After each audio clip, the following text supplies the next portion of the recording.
Hello and welcome to the Big Van Book Club. My name is Rory and you're watching Varietal Literature's YouTube channel. What we do tonight is talk about books. In this case, we're talking about Joseph Kakwinokanasum's My Indian Summer. And we're going to finish it out. If you missed the first half, that's fine. It's recorded and it's in a playlist for Series 2 of Big Van Book Club. Where we did, I think, probably one of the top 10 discussions of that book that will ever be done, or any book, really. I think, actually, YouTube contacted me and said, how do you do so good? The concept of YouTube called me. But sitting here with me is Avalon Bourne, and how are you today, Avalon? I'm pretty good. Looking forward to talking about the second half of this book. I think it'll be a really, really great discussion. Yeah, I am too. Absolutely. Obviously, a shorter run than we normally do. By normally, I mean the once before that we've done this. Because Joe is a much more straightforward, to the point storyteller. It's shorter amounts of book to read, but I think probably as much or more to discuss. And I see that the chat is starting to warm up. So if you haven't been here before, let me explain just a little bit how all of this works. Avalon and I are going to discuss this book starting today from chapter 7 all the way to the end. We're going to do it chapter by chapter. I'll give a summary. While I'm giving my summary, you can join in the live chat, which you do need to have a YouTube account. If you have a Gmail, you pretty much already have one. And click on the live chat button. It'll be right there. And you can give your opinions and so on, and we will read and respond to them because you're a part of the book club too. But Avalon and I will discuss that chapter, some of the themes. Some chapters will be very short discussions, some will be very long. And then finally, because this is where we finish the book episode, we'll sort of give our final summary thoughts after all of that discussion on the whole book. But we do have a chapter by chapter in case you didn't have a chance to read all the way up. You can sort of jump out before we get to spoilers for you. I see EBJ is back. Hello, EBJ. I see Just Fleece It Out is back. Hello, Just Fleece It Out. And GS is back. Well, I mean, we got a lot of chapters to get through, so I'm not going to waffle, even though I am known for my waffling. So we'll talk first and foremost about picking up where we were last time, which is chapter 7, The Gambler. And let me give you guys a little reminder of what happened. So The Gambler takes place just after Deb has left. She left with Hunter a book. He never actually says it for one reason or another, but a book of short stories from Stephen King. In this case, I'm the Doorway, which is a Stephen King story. Joe is a fan of Stephen King. I imagine that informs this. And then Margaret comes home and parties with her friends, which is the first time we've actually seen Margaret party at home. She usually goes out other places. He sneaks out to go play a game called Coins, which I've never played. But my understanding is it involves throwing quarters at a wall. And whoever gets closest to the wall gets to collect them. At Jacob's cousin Jimmy's place. Although, by the way, there's a lot of sort of cousin, brother, uncle talk here. I don't think a lot of that is actual blood relations. If you are... I was going to say if you are pretty white, that might be surprising, but also I guess white people do this too. But it's just someone who's a friend of the family or somebody you know well in the community. But our Hunter wins and buys a burger afterwards, but he still can't sleep through his mom's party. And he can't go out and camp like he normally does out at Big Bend because the festivities have taken over. And so I think in this book, the chapters when he goes to the Kokoms, but then we get a perspective switch to Pete. Well, not exactly a perspective switch, but we find out that Pete is at Margaret's party and is a friend of Margaret, a close one at that. and Pete collects bike parts and has made what is apparently a pretty hideous bike, and is very proud of it. Anyways, oh yes, that's right. Before he goes to the Kokums, Hunter comes upstairs and decides to basically hustle his mother's friends in various games, such as Crib and so on, to win money from them. And Margaret is obviously quite close to Pete because she calls him her baby brother, even though he is definitely not that. So that's what happens in Chapter 7, The Gambler. What were your thoughts about it, Avalon? I really like this chapter. I thought that there was a lot of fun action in it. We're seeing Hunter hustling and scrabbling together, what money he can. But the way it's depicted, there's a sense of joy that comes along with it, that he's having fun doing this, and that the circumstances are almost a little bit of an afterthought. I also appreciated seeing a side of Margaret where I wouldn't call it stellar parenting, but there at least seems to be a little bit more involvement, like with her son. I mean, even if that involvement is him staying up late with all of her drunk friends gambling, but at least like she shows some interest in him and what he's doing. So it was nice to see that side of her as well. And just like the sort of the reference to Stephen King, like as reading the second half of this book, like it reminds me a lot of the short story The Body in Different Seasons, which is the film Stand By Me.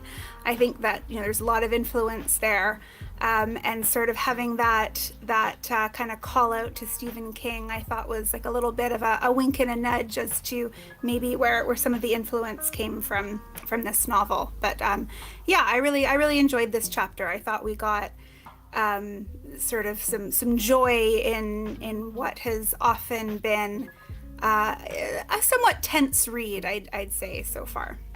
Yeah, fair enough. I mean, it's definitely not a world of enjoyment for Hunter in any part of the story. EBJ says, as a Crib fan, I appreciated the detailed play of all the card games. As a person who played Crib with my dad all the time, I still can't really understand how you bet on it, even as he described it, but maybe I'm just not thinking about it right. But yeah, I did play a lot of Crib. Maybe I just don't even remember how to play it properly, to be honest. I think they're betting for each point. Yeah, but you get a certain amount of points every turn, even if you lose, right? Yeah. I don't know. I'm sure this is what people are tuning in, explaining things to Rory.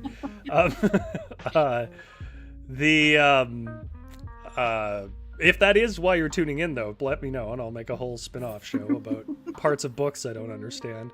I'm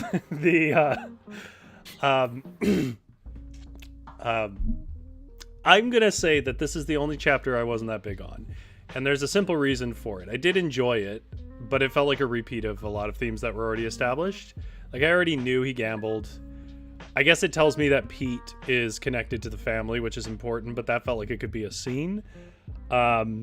It felt, like I didn't mind it because I've been enjoying being in the world, but from a book that is so specifically written and focused, it felt the least necessary of every chapter I read.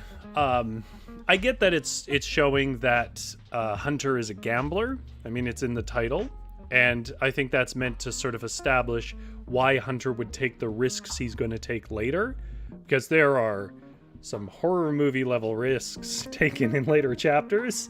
It's the right month to be reading this book, ironically. But it was the first time where I felt like, I don't know, it feels like this scene's already establishing what I know. Which isn't like to say it shouldn't exist. It's just the first time I felt that in this book, and the last time, actually. I never felt that again since. But because it was a repeat of themes, it felt a little slower in pace for me. And beyond that, all the interactions were really stellar. He has a way of writing that is like, you can tell these come from real places, because like the details about how this bike put together and how Pete looks at it is like something you can't invent. You have to have met a person who has this ridiculous sense of style and loves bikes and stuff too. Like that, it felt very real in how specific it is. And I feel like there were a few moments that I really enjoy about that. GS said... Also... Oh, sorry. No. Go ahead. Your priority. I was just going to say that I think, too, in this chapter, like, well, it seemed a bit more joyous than other chapters, and I think I kind of welcomed having that, especially with, you know, what's coming later. I did kind of have this pervasive sense of dread as Hunter is, you know, making all this money and he's you know, doing really well, and you know, is bulking up his escape fund, because that's not, you know, it's never that easy, right? No. So I think there was sort of this building up of, it's, you know, like in the movie, it's like the montage before everything falls apart. So that's sort of how I took it, is that, all right, yeah, like he's winning at crib, he's winning at that coin tossing game, like he's getting, you know, more and more and more, packing it in, he's gonna get out of there. But there was part of me that just that I felt very nervous about it, because if it's all going so well right now, well, that you can't sustain that. There's no sort of, you know, narrative thrust with someone just winning all the time. So I think it was, sort of the calm before the storm, as we see in the next chapters. That's a fair point. And I wonder why I didn't pick up on that, because I can see that chat did as well. They're with you on this, that this chapter is tied down by a sense of dread. I don't know, maybe I was just not paying enough attention or something, because I certainly didn't get the sense of dread here. I do in later chapters, but I didn't get it here. But I think you make a solid point. GS also adds in, I think the camaraderie was a fond memory. As you pointed out, Avalon, it was a rare glimpse of his mother, including him. So I think it was significant, or at least not actively running him out. I did think this was the first time that we start to see some effort at humanizing Margaret, because you know, well, I mean, we get told it by the Kokums earlier, but we don't see it. And then, you know, the first half, or a little less than half, but the first bit of the book seems to want to establish how Hunter looks at Margaret, at least as a kid, which is as a monster. And then it seems like the second half of the book, this might be the first scene where it's maybe more how a reflective and older version of Hunter is recounting it, right? Like, I can see that there wasn't always monstrosity there, because that becomes a thing in the book as well. But yes, and I'm going to do a line read on this. GS says, "Oh, the dread!" Okay, well, I don't have anything to add about The Gambler. Do you have anything else you want to add for The Gambler? No, I think we have significantly larger chapters to get to, so I'm not going to spend too much time on this. Chapter 8 is Don't Bring Me Down. In this chapter, Troy buys beer and goes to sell joints. Troy, again, being, if you guys have lost track of this or aren't reading along but just watch the show, Troy is sort of the villain of the piece. It's a white guy who brings up a bunch of weed to sell on the weekend, used to live here, and hates everyone here, really. He buys beer and goes to sell joints at this Big Ben party that's been built up over the first 100 pages of the book. But the cops clear the party out because of a burn ban, and I'm assuming they also know that unsavory things are happening. So Troy, of course, tosses the bag and hustles back to his car, but the cop recognizes him and arrests him, knowing him to be a bit of a troublemaker, and takes him off to prison, leaving the bag out in the forest. The bag, again, containing money and weed and joints, which is weed of another form, I guess. Noah and Margaret have a fight over Noah's too white and young girlfriend, which comes along with the many confusing moments with Margaret and the things that make her angry. Noah redirects her anger, though, to the groceries in the fridge that are there to shame Margaret, which, if you folks don't recall, were there in exchange for the pelts that Hunter had got himself and given to the Kokums, who had traded it, or Kokums again being like elders, who had traded it from Crow. So he did earn them, but they don't think he did. They think it's charity. He runs away because he can hear that she's going to come down and beat him up. He runs away out his window off to Gladys of the Kokums. And then we cut back to Troy, who is taken to the white cell in the prison, or in jail, I guess I should say, which is next to, but not mixed with, the native cell, which is much more full. And we get an exchange there that I definitely want to talk about for many reasons. But the gist of it is Troy gets his ass kicked. So, Chapter 8, Don't Bring Me Down. Avalon, how'd you feel about this chapter? Yeah, I thought this chapter was interesting because this isn't actually how I thought things would go down. So I was sort of surprised with the chain of events, but they certainly make sense, because I think we had to bring Troy and Hunter and his friends together in a way that created some sort of conflict. So it makes sense that it's going to be the only thing that Troy cares about, which is, money and the drugs that he's selling to get more money. So I thought that was a good setup.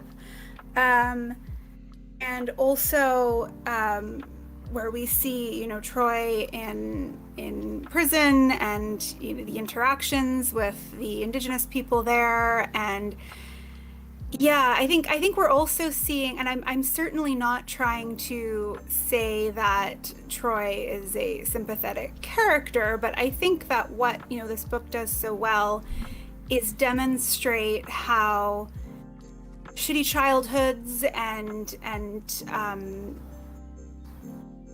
abusive upbringings, how you carry that trauma with you, and we see this with Troy, where his parents were not great and died young, and he carries all this anger and resentment within him, but rather than actually sort of think through about any of that, he just lashes out at people, and especially people who have even less power than he does. And so I think that that scene in the jail sort of shows that he almost just can't help himself. Like, he can't stop digging the hole that he's digging himself into with all of his comments and the way that he's behaving. So I thought that was a good frame against the scene with Margaret and Noah, where with the food and Margaret's complete rage at the very idea that people might be passing comment on how she is as a mother, or that there might be the involvement of white institutions or any of that. So I think there's some really great demonstrating of the way trauma affects people and their reactions, and how they externalize that to the people around him. So I thought that was really well done. Yeah, I think externalize is the right word for Margaret. Like a person who is home to every kind of terrible, horrible way of life and memory, and all of that is externalized into strange bugaboos. Like, bugaboos is the understatement of the year, but the I don't know why I suddenly said that like a very old man, but the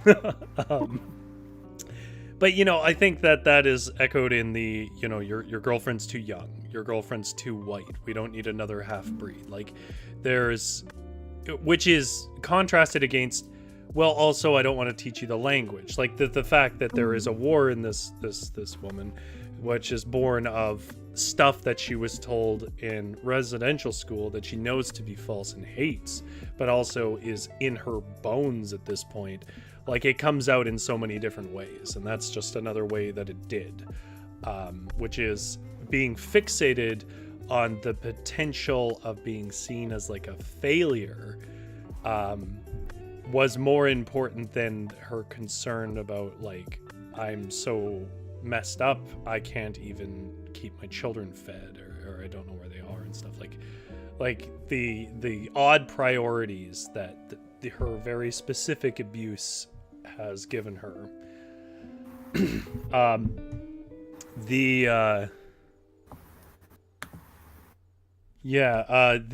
GS says another great Beatles song, which is true. It is a good Beatles song, although you don't like the Beatles. And then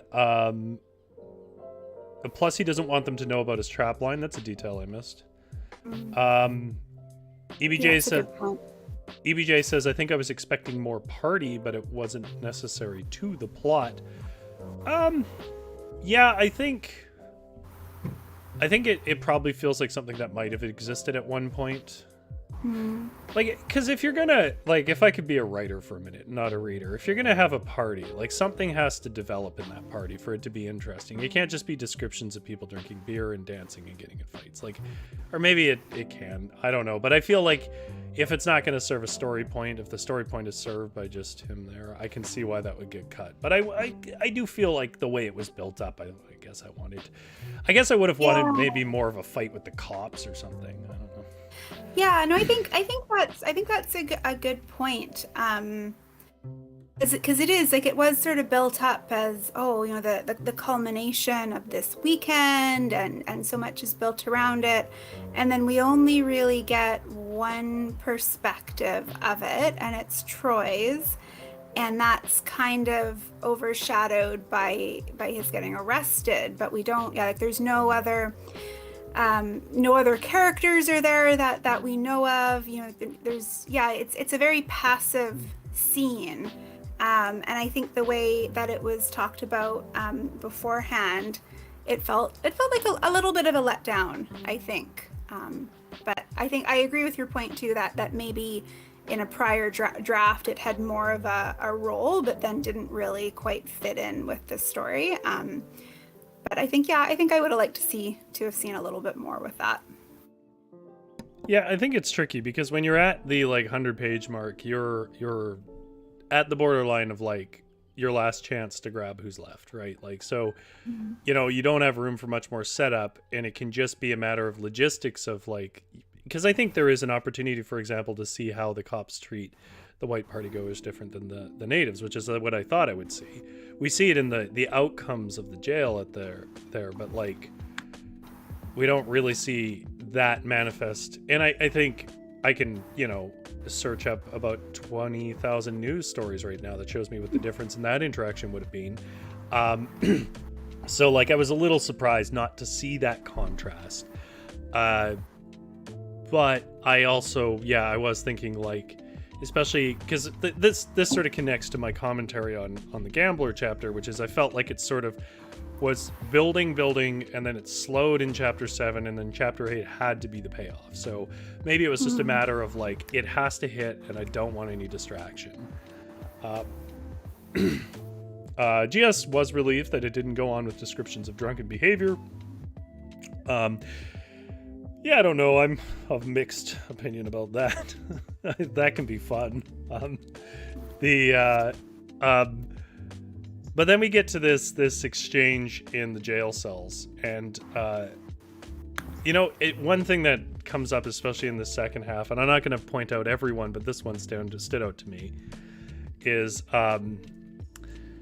in many ways this exchange in the jail cells is a hodgepodge of conversations I had with Joe a couple of years ago, and it was wild to see because it's a surreal experience. But the line that stood out that I'm going to focus on, which is something that I have said several times, is that I am particularly annoyed by white people saying like, "You lost the war. What are your sour grapes?" And my response to that every time is, and you can get your mute button if you don't like swearing. What fucking war? Like, you need to go and read some history. From almost anybody, even bad history sources acknowledge the fact that it was a series of treaties that were disrespected. And yes, there were battles that occurred when people came in and tried to kill people or run them off the land. But in every sense, even in that time, every sense of what we would call a war for land did not occur. In fact, one of the only kind of warlike things that a lot of, not all, but many native tribes participated in was basically an agreement that they would leave the land alone if they helped them with the American Civil War. On either side that happened, but primarily with the British side, which spoiler alert, not a thing they kept true on. But again, also not a war they, lost in a lot of places. So it was wild to see that, but I really liked it. I know this is kind of breaking the sense of the fiction, but I did like seeing this conversation of like, what do people say and what are the responses to it in a fairly kinetic and interesting and energetic way. And it also did something that I think a lot of books like this fail to do, which is it showed that it's not as universal as white people think it is. The kind of attitudes of Troy. Because there is definitely people I meet regularly that just automatically assume if there's nobody who isn't white in the room, we're all on the same page, their shitty page. And I'm not. And I don't like you, and stop talking to me. Yeah. Yeah. And I think that also, I think that's such a great example of, like the idea, and like this takes place in 1979. We've evolved a little bit when it comes to truth and reconciliation since then, but I think it just sort of torpedoes this whole idea about an innocent bystander. When someone's humanity is being disparaged or denied or trod upon, you don't get to be a good person and not speak up. And I think this is true of so many things, be it someone making ignorant, prejudiced comments against Indigenous peoples or, other underrepresented people, or just, a bunch of dudes making rape jokes and nobody says anything. You don't get a pass for not being the person who's making the comment if you're just standing there allowing it to exist in space unencumbered. When they leave the room, you quietly go, just so you know, I don't agree with that. Yeah. I'm not racist. GS says it was a condensed view of all the ignorant perspectives. Yeah, it really was, and it did a good job. And I really like the dynamic of a bunch of First Nations people can see you. Like I think there was a good angle to that, which was like, even when you're on media or whatever, this is sort of how I took it anyways, when you see a bunch of white people on some talk on a debate about truth and reconciliation where it's just a bunch of white politicians or pundits or whatever, that like in the next room is a group of people directly affected by it that apparently don't get much say in it and just kind of have to listen to it. Even though it's terrible, it's ahistorical, it's ridiculous. Yeah. Anyways, I really enjoyed the scene. I also am an increasing fan of some people just need to get punched in the mouth. I just want to say that generally I'm fairly pacifistic, and I am pretty seriously anti-war, but the longer I've lived, the more I've come to the conclusion that if you're just straight up endorsing a bunch of fascistic views, a punch in the mouth is usually the best thing. And I'd like to point out that realistic to life, by the way, Troy gets punched in the mouth and doesn't bring these topics up again, which tends to be how, if you want to see another example of that, Richard, whatever the hell his name is, neo-Nazi white supremacist guy in a suit, was making a lot of waves a while ago about, because he had the veneer of respectability, even though he just said all the same hateful things. And then someone punched him in the mouth, and he disappeared because he's a coward, because bullies are cowards.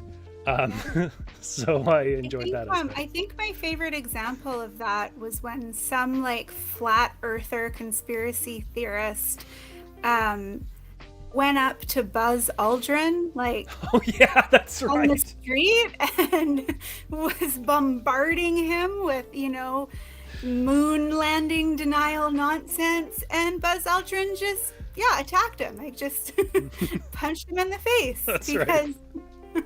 Not condoning violence, but there's a small group of people who I want to be clear, that's the only answer they understand.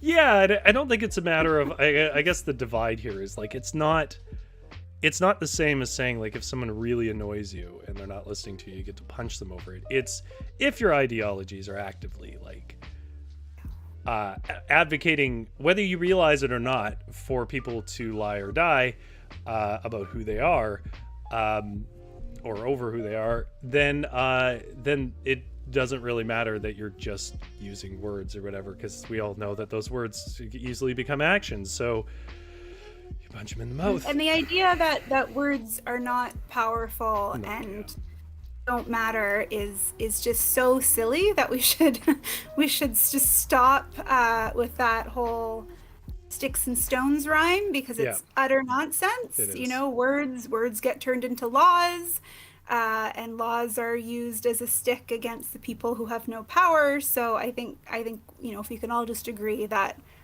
words are dangerous and should not be treated as anything but, I think we'd all make a lot more progress towards a more equitable society for all of us. Yeah, and there is a difference between saying I'm trying to think of a policy I don't agree with here, but that the trickle-down theory works, right? There's a difference between saying something like that and then going out and saying, well, natives are lazy, so we shouldn't give them welfare, which is an actively hostile and violent thing to say that doesn't respect at all how things really work. So, EBJ says it well. Not that I advocate violence, but it was kind of satisfying to see Troy get knocked down a peg. Just to be clear, I'm advocating violence myself a little bit. I think there are some people that the only response is a punch in the mouth. EBJ says, even if I did feel a little sorry for him because literally no one seems to like him, I guess, but he's a grown-ass man, and he doesn't have to be the way he is, and he's very much choosing to do it. Anyways, I don't hate Troy, I should say. I do find it interesting, Troy's place in this book overall, but that involves a bit of psychologizing on the author on my part, so I'm not going to get too into it, but I do think that Troy, there's a reason why Troy's a bit sympathetic still. That's all I really wanted to say about chapter 8, was that there was a sort of surreal moment where I was like, oh, hey, I had this conversation with Joe.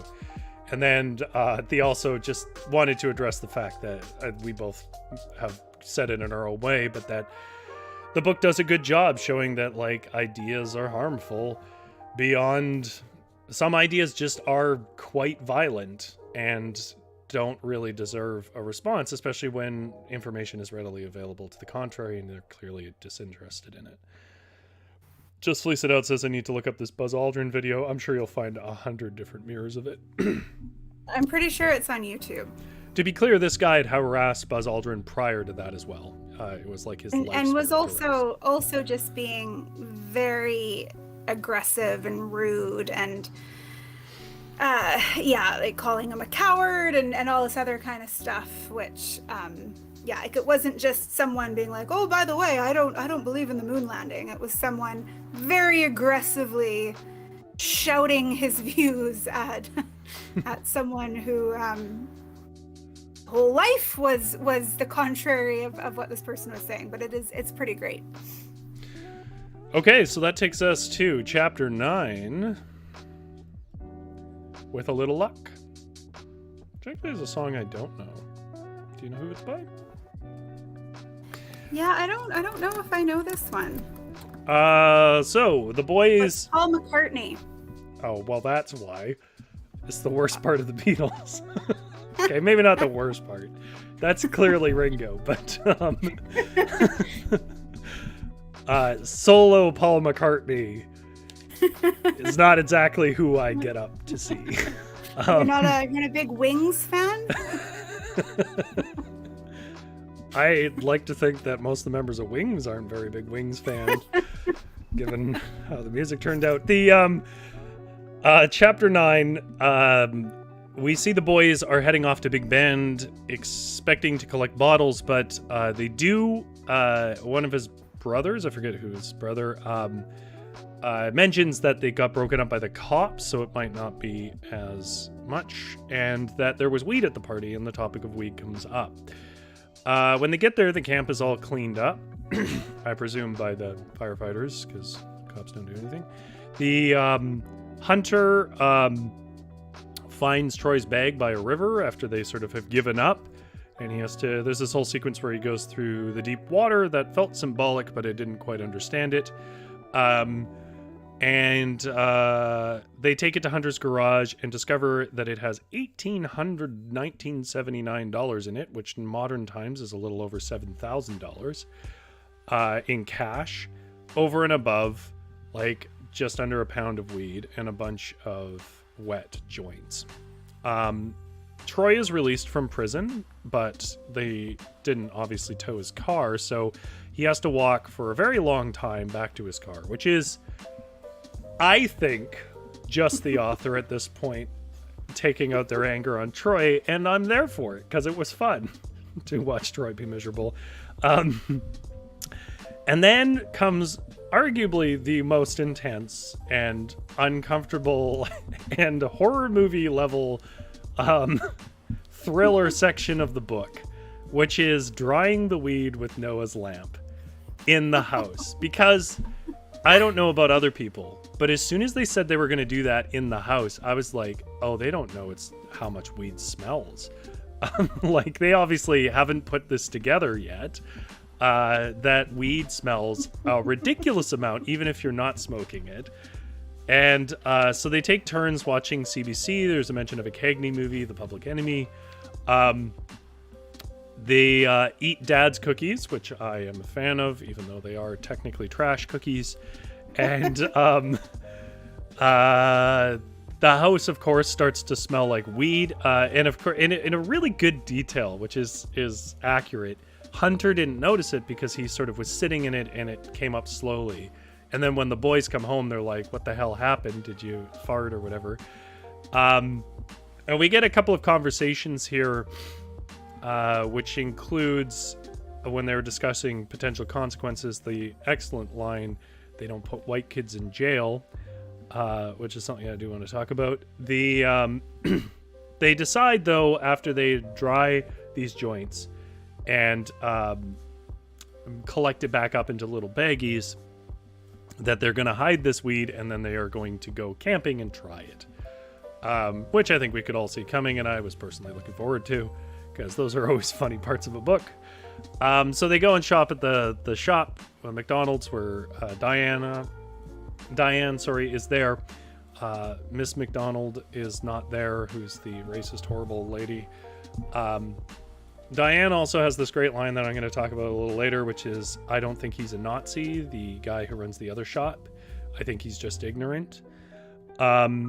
Troy, we cut back to Troy having an increasingly terrible walk. It's very good. When he gets there, he sees that the swimming hole has a bunch of kids swimming, so he decides there's too much of a crowd. He leaves and resolves to come back later, taking his car. This is a long chapter. Hunter mentions something that they call differently in the book, but I know them as Starlight Tours, and despite the name, is a horrible thing, which is a real thing, which is cops driving random, generally intoxicated, but not always, random native men they find on the road out into the middle of nowhere in winter and leaving them there, and basically dooming them to die of hypothermia or exposure before they could walk back to town. They exchange some theories about Christians feeling guilty for Jesus and pushing that onto natives. They eat hot dogs and marshmallows and then smoke pot. based on, I mean, it's such a cute detail. Based on his, I think it was his Uncle Howard said, smokes are for after dinner. So, like, tobacco is for after dinner. But, like, exactly what you would expect to have happen if you know anything about weed is they ate a bunch of food and then they smoked the thing that makes you hungry. And then they just have to make dinner again. So they get high and they fall asleep. And then we have this sort of magical moment of a hunter watching a fox spirit with glowing emerald eyes come and visit and speak to him, and that is the end of the chapter with a little luck. So there's a lot there, Avalon. What part stood out for you? Yeah, this is quite the chapter. There's a lot going on. I think picking up on some of what Chat's saying, and what you mentioned, Rory, too, about that whole scene where they're drying the pot in the basement, and it's just like it would have reeked. It just would have reeked in that house. And yeah, I kept expecting someone to show up or knock on the door, and I think there was just the tension in that whole scene was palpable.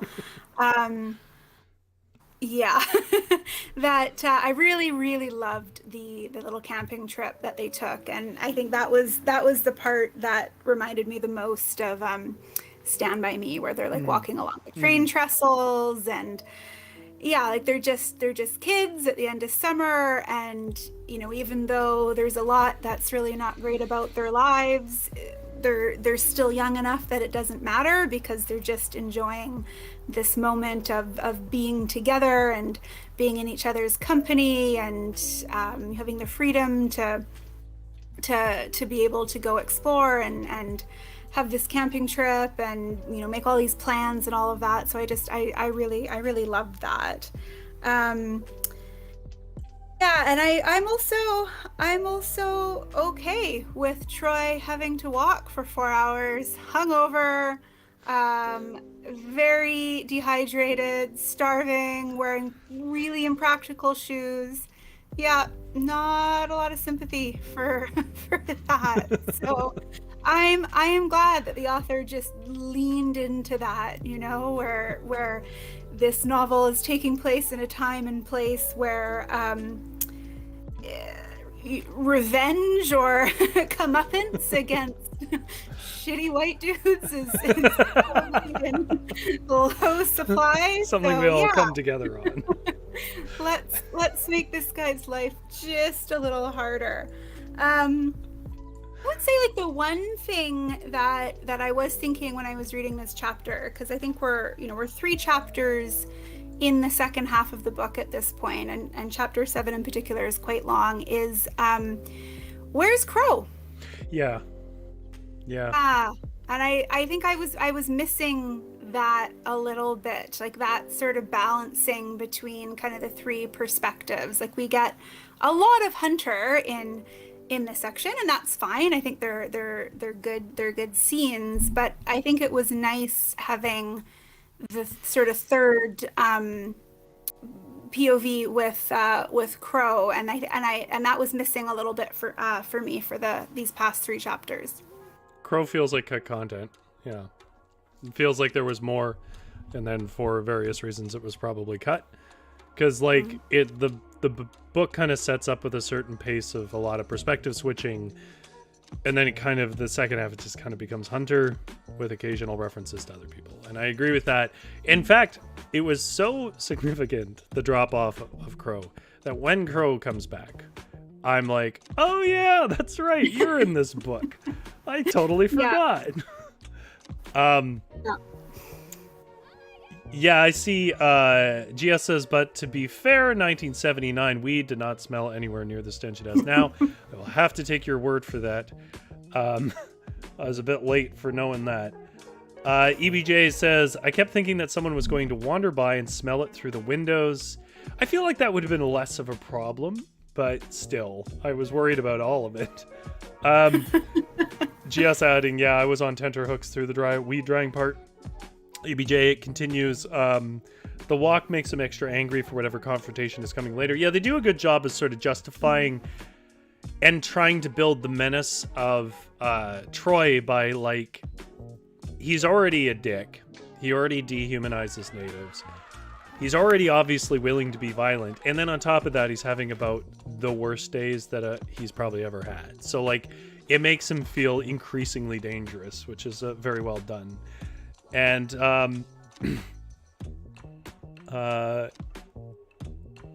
EBJ says, yeah, I was missing Crow. Yeah. EBJ says amps up the danger. There we go. At the beginning of the book, they get more equal billing, and then Crow kind of disappears. Yeah, it really, really does. And GS says, I enjoyed the satisfaction of Troy's long walk along a hot, dusty highway more than the punch. As I mentioned before, his patent leather shoes were so pretentious. Yeah, because he gets a bunch of blisters and they pop, which is a horrible pain. Yeah. One thing that I think is interesting is I know that the author has occupied almost all the roles of the guys in this book, the main perspectives. So it is interesting, and I think that informs a bit of how Troy is still somewhat sympathetic, despite... Like, I don't hate Troy the way I hated Tane. If an opening of a chapter said, and then someone shot Tane in the head, and there was no further explanation, I still would have been okay with it. But like with Troy, I do feel a connection, I'll say. I don't want to say sympathy. I sort of see Troy as a human. And unfortunately, the way that he manifests that is by victimizing a bunch of other people. But that does seem to be kind of a theme in the book. You know, Margaret does that. Although I would say, you know, he's been through less than Margaret. But, you know, there is this idea of hurt people hurt people. Yeah, and I want to comment. I know this is an odd observation, I guess. But I want to comment about, you were mentioning that Stand By Me felt very Kubrick.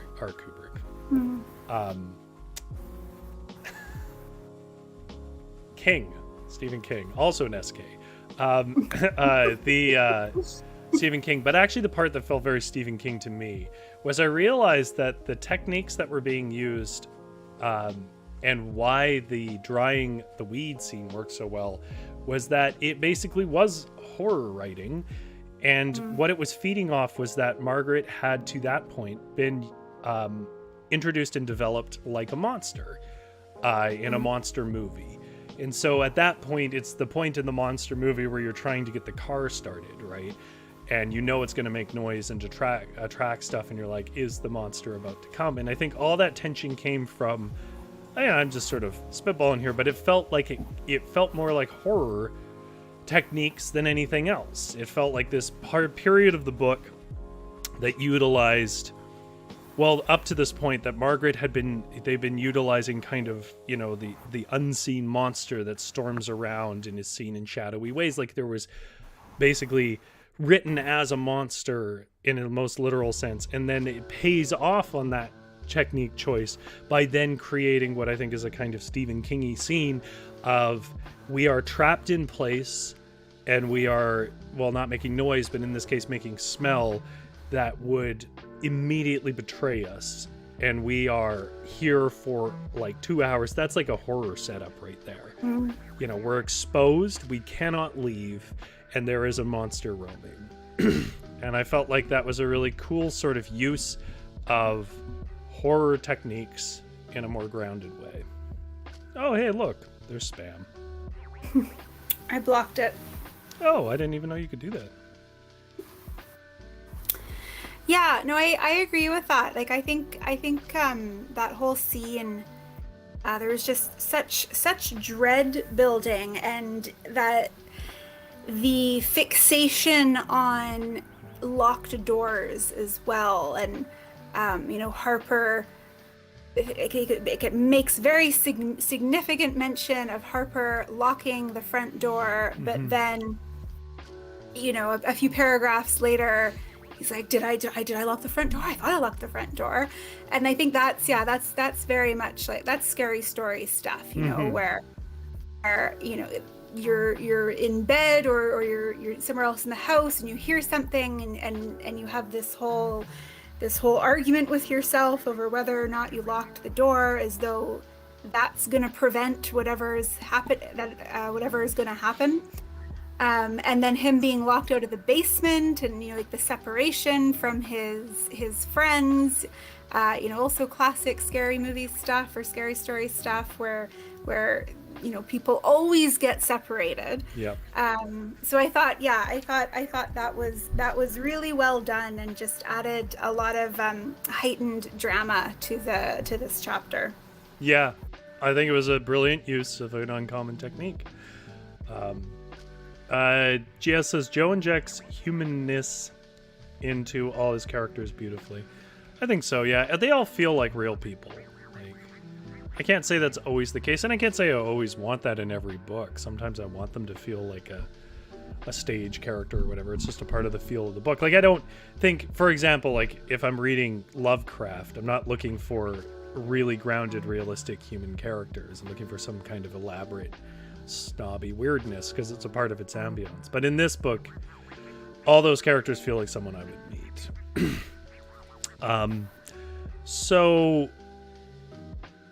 I do feel like it does a good job of it does use these sort of like Stephen King style horror writing tropes in a new setting to establish how much Hunter is a gambler again. But now he's gambling like with a lot. But of course we understand why, because money is freedom. He has a jar to fill. The sooner he fills that jar, the sooner he is away from the monster, right? So there is this dynamic that comes up in this chapter and continues into the next one, which is there's Eric, Jacob, and Hunter. And Hunter and Jacob are native, and Eric is white. And Eric's role in this is to be hilariously white. And in a reflection of the kind of like the most negative version of it that we got from the white and native cell scene, what we get is the more charming but maybe still harmful version of it, which is the aloofness of a not particularly hateful and nice person who just simply has no concept of the life his friends are living. And the line that stood out for me, even though it's probably not the first one to say it, is just him saying they don't put kids in jail, and Jacob biting back, they don't put white kids in jail. And I think what stood out for me was like, they still don't put native kids as young as them in jail because they're not allowed. But what they did was they would take them away from their houses and essentially put them in prison, which was residential schools. And that's more so what he's saying. He's saying, like, if we get caught out of line and they just decide that it's because our parents aren't good enough, we are effectively going to jail. There is no residential school for you, but there is for us. So we have a significantly bigger risk here. And that's established early on with Crow's story as well. That even just carrying one of these joints that they have like 35 of was enough to put him in jail for like 10 years. I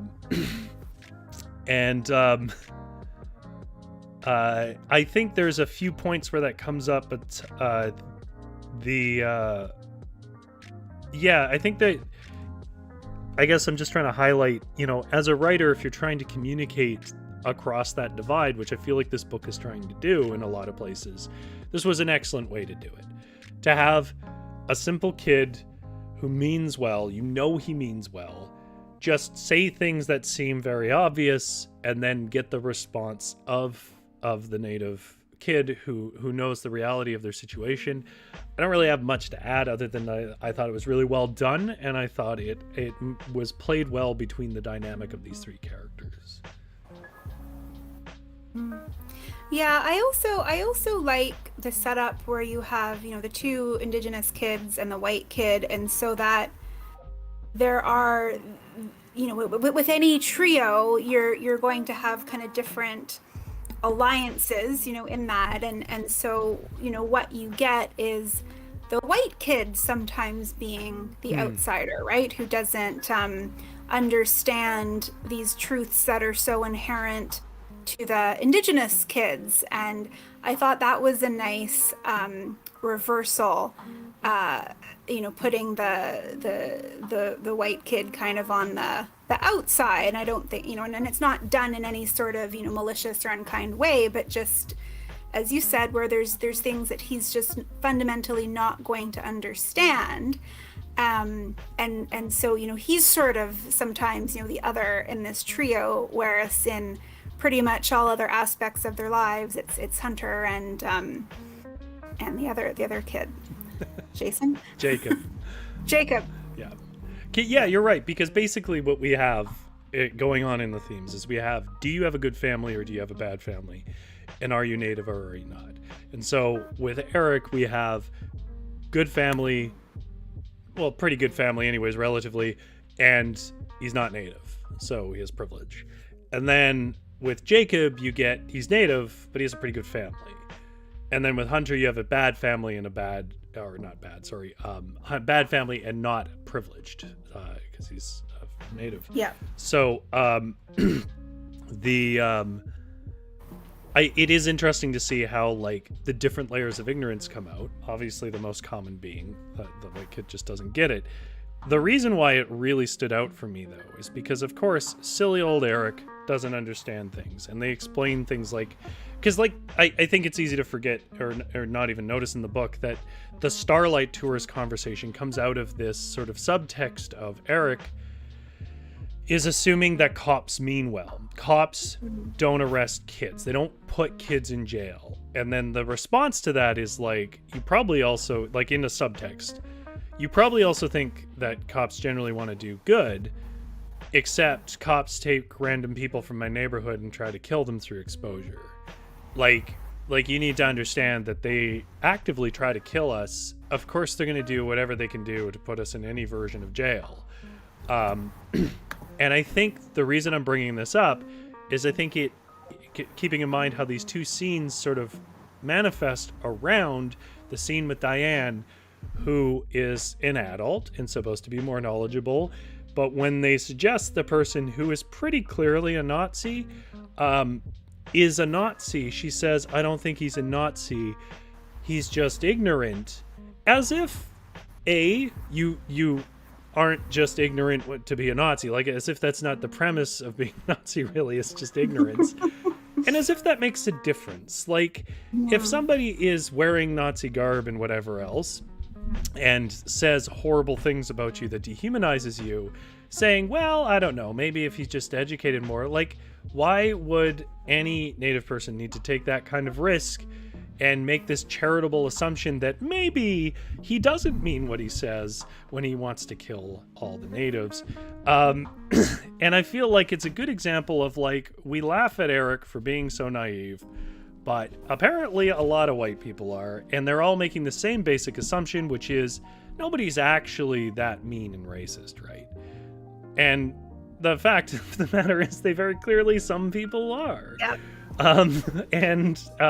And indeed, even if they have a chance to change, the people that they are currently victimizing and focusing on can't take that gamble.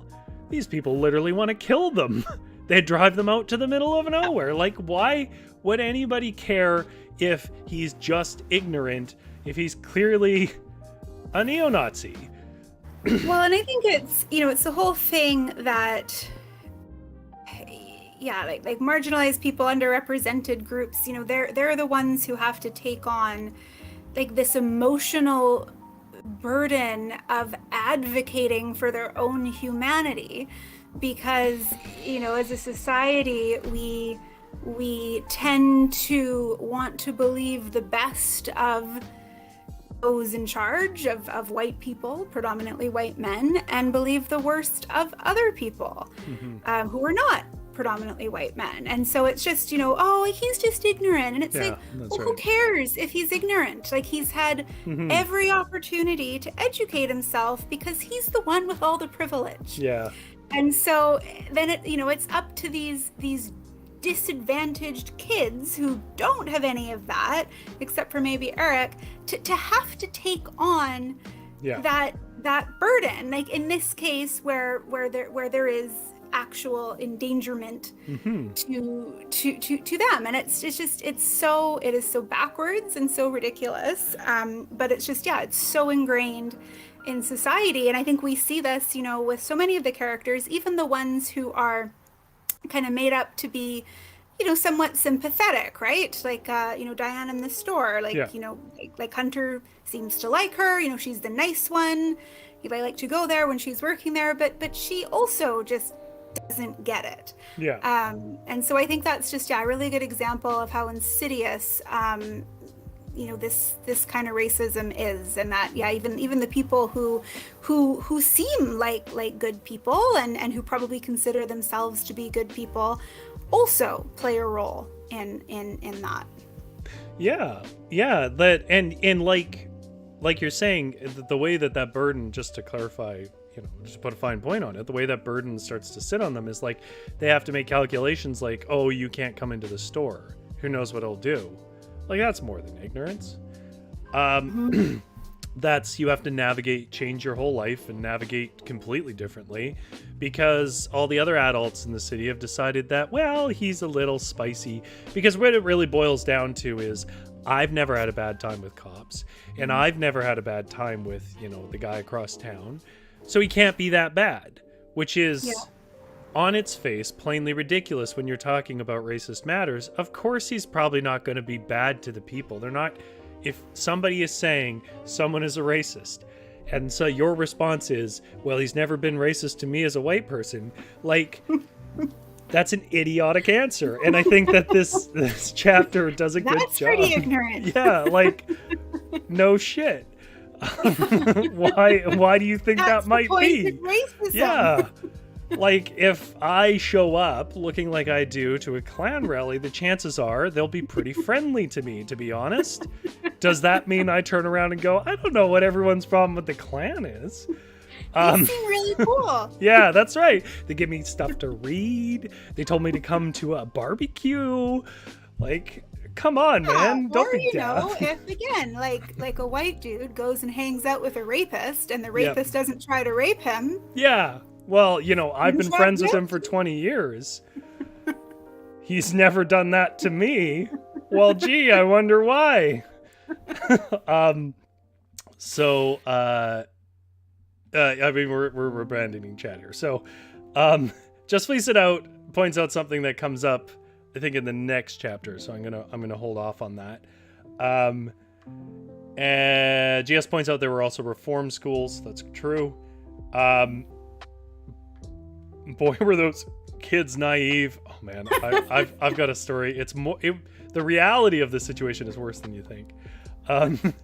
The EBJ says, really relying on everyone silent to not get caught. Yep.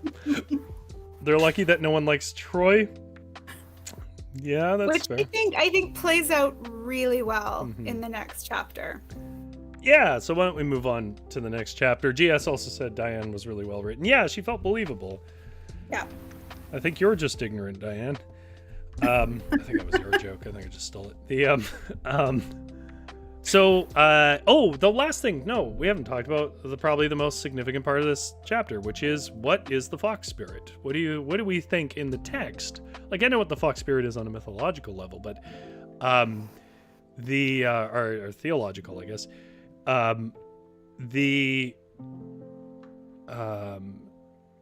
But what in the text of the book do we feel that the fox is? And I'm curious what chat feels about that. Because it comes up specifically to Hunter. There is another sort of vision that comes along later, not related specifically to this, but we start getting more into visions. But I am curious what people feel the fox spirit represents in this book specifically. Do you have any thoughts?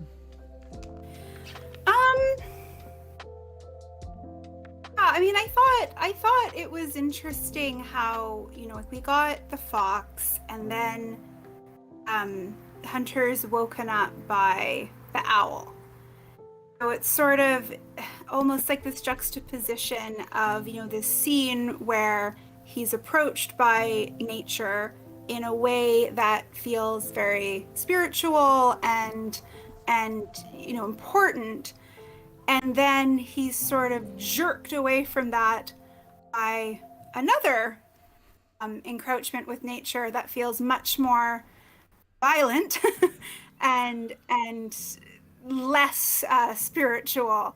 So I thought, I thought that was an interesting kind of juxtaposition to sort of show that I think for people who live outside of the connection, with Mother Earth, there's this tendency to romanticize, nature and wilderness and all of that, but there's a refusal to actually see, the violent, aggressive side of it. So that was kind of my reading. Like I'm not super familiar with the mythology around the fox in literature and all of that, but for just reading it, that was my takeaway. I don't know it in this culture that's in the book. I don't know it in Cree culture. I know more about it in Nordic and Germanic cultures, because the fox factors in very big there. Fox is a forest spirit. But yeah, I mean, there's obviously an element of like the past and something that has been there with his ancestors and would be there with him. And then later, I know this spoils a bit, but later we find out that the owl has a symbology around death. So, and there is, when he does that, he does sort of sink into what feels like a metaphor for death. He's sort of in a black, limitless space as he starts to fall asleep, and it's the owl that he hears when he's doing that. So, I think the many eyes in the forest could be a reference, of course, to the lineage of that he is a survivor and a forebearer at that point of the torch of his people. GS makes a good observation too, which is Hunter was the fox, little and clever and a survivor and very resourceful. And if you know anything about foxes, that's very true. They are cunning. They're little thieves, and they are, and in mythology, they are portrayed as cunning to the point of being sometimes a little psychopathic. If anyone wants to hear a version of that, over several episodes of Fireside Fairy Tales, I read Miko the Fox in the back half. The first episode of it is Miko the Fox, but it's a series of adventures in the Finnish culture of a fox. Well, it's a talking fox, but it's a fox spirit that's been Christianized into a talking fox. EBJ says Hunter was the one kid whose upbringing didn't connect him to his culture, so it's interesting he's the one that had the vision in that scene. That's a good point. Because I guess the reason why I ask, we don't have to answer any more than we have. The reason why I ask is it wasn't immediately obvious to me what the meaning was, but it was clear that it had a lot of meaning. That every word of that was very meticulously put in there. So I think, I don't think I have any other further conclusion, and we obviously want to get to chapter 10 because chapter 10 is where everything happens. Yeah. Almost everything, anyways. So chapter 10 is very suitably called Mary Jane. If you don't know, that's slang for marijuana. I don't know who doesn't know that at this point. And we get them waking up in just an accumulation of delightful details. Like, the best thing in this book is its details, and one of the details is that Eric is absolutely covered in bug bites. Well, the other two are not, which is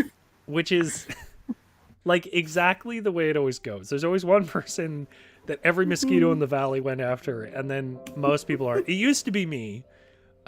These days it's not anymore, but it used to be me. And That's me. Apparently, it stopped when I stopped drinking, so I think I know what the connection is.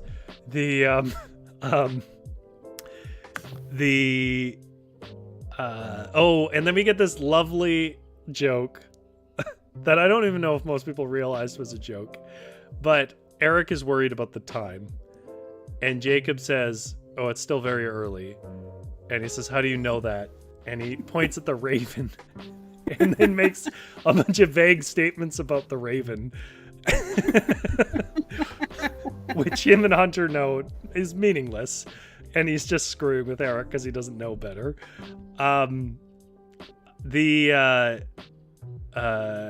Then we find out that the true villain all along was Eric because he's a Bruins fan, and Hunter decides to trust Pete with selling the weed, which makes sense because Pete seems to be one of the people that is on Deb's people I can trust list that she gave when she left. We get a perspective switch back to, this is another long one, guys, buckle up. We get another perspective switch back to Troy, who is in even rougher shape, which we're all glad to see. And but Hunter does see him leaving after he has tried to find his bag now a couple of days later and cannot find it. And Hunter understands who that guy is, why he's there, and therefore does not tell his friends and does his best not to be seen because he understands that he's basically taken his bag. It's here where we get a discussion that it's revealed that the owl is the omen of death, and we hear the screech of an owl. So we get another just amazing Eric line, which is, maybe we should turn it into the cops. Which I laughed so hard at, I had to put the book down. Speaking about the weed and all that, by the way, guys. Which is the whitest thing Eric ever says. They talk to Pete, who calls this guy Donovan, who is a native guy who slings, who runs a bit of a small gang and slings and has some muscle. And he's very charming to Hunter. Hunter likes him. I think he's my favorite character. Oh, okay. Yeah. Then they roll joints for an hour with their stuff, with Pete directing them on it and talking about the business. And we get this very important line in passing, which is money is power, which is pretty much the book telling you one of its themes that it's responding to. Then we get this sequence of the boys dealing at a burger joint and behind a Legion, and I'm not sure if they were the same place or not. I sometimes lose track of geography in books. I'm sorry. And they sell almost all of it, including to a girl that smells like strawberries, and will come up later. And then Troy comes by Pete's because he couldn't find it, and he knows Pete would know if it has been found. Threatens him a bit, but Pete successfully lies, which I'm surprised. Nothing about Pete seemed like he was a good liar. Pete calls Donovan, who says that he's going to screw with Troy, and that he's not worried about it because he has more guns. Then we get a perspective switch to Hunter, who hears Carol, a friend of Margaret's, talking to Margaret about their experiences in residential schools, which includes friends who go to the clinic or whatever and never come back and were never seen again and are assumed dead, and that she got raped.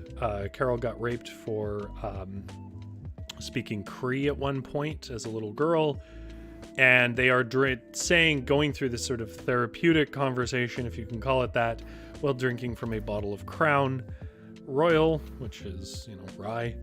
And that does affect Hunter. He's not clear on how, but it does affect Hunter to hear that. Then he discovers at that point when his brother comes home, that Hunter's girlfriend is the one he sold weed to, and at that point he basically runs away because he knows he is going to get in a lot of trouble. He goes to the Kokums, who put him in a sweat lodge, and he has a vision where it's not explicitly said, but it's pretty clear he sees his mom as a kid in a teepee, and then then he is in a residential school, which is a prison. And then Donovan takes Troy out for burgers and milkshakes with the guys named Moose and Cricket, who are implied to be quite large and tough. And they basically waste his time for most of the day, and then they take him back to what I perceive to be a kind of cookout with a lot of natives, at which point they keep joking about hooking him up with, I forget if it was Moose or Cricket's sister, but apparently likes white meat. And finally they say, well, I'll look around, I'll look tomorrow. They already have decided that they're going to give the weed back. He's just screwing with him. And then this is where we finally get this paragraph at the end where we check in with Crow, which I think really feels like it was put there to justify his presence in the next chapter. So what part of that very long sequence of events is standing out for you, Avalon? Yeah, there was quite a lot that happened when I was making my little list of sort of discussion points. I've got 1, 2, 3, 4, 5, 6, 7, 8. I've got like 12 of just high level. Oh yeah, this happened and this happened and this happened. So a lot crammed into this. I really liked the throwaway comment when they're talking about hockey night in Canada, and it's basically intimated that the Vancouver Canucks suck. I just want to add that I texted Joe after I read that today. I was like, Joe, this is a pretty serious burn. Spoiler alert, they do not get better. No, because at that point they were like, what, 5 or 6 years old? Yeah, they were pretty brand new. So it was a reasonable point to make. They're a new team. Now they've been around for like a half a century. So I loved that. I think there was so much fun in this chapter too. I mean, yeah, there's, some serious undertones with Noah and the Strawberry Girl, and we know a reckoning is coming for Hunter with what's sort of being hinted at in the chapters before, but there's just a lot of fun stuff in this chapter. I mean, the whole back and forth with Donovan and Troy was so great. I love how everyone in this town calls Troy Disco and how much he hates it. I think it's great. It's really funny.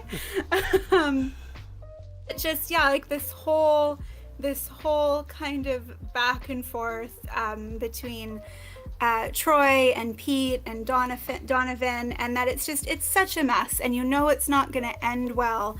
But I thought it was actually kind of nice, like the whole scene with when the boys go over to Pete's and he calls Donovan and he's there, helping them, like advocating for them to get like the best price on their marijuana. Like it was just it's all gonna end badly, but I there was such a sense of community to it that like, yeah, sure, like we'll help these kids out, like we'll help them make some money, right. And then we're also just going to mess around with this, stupid white dude who nobody likes.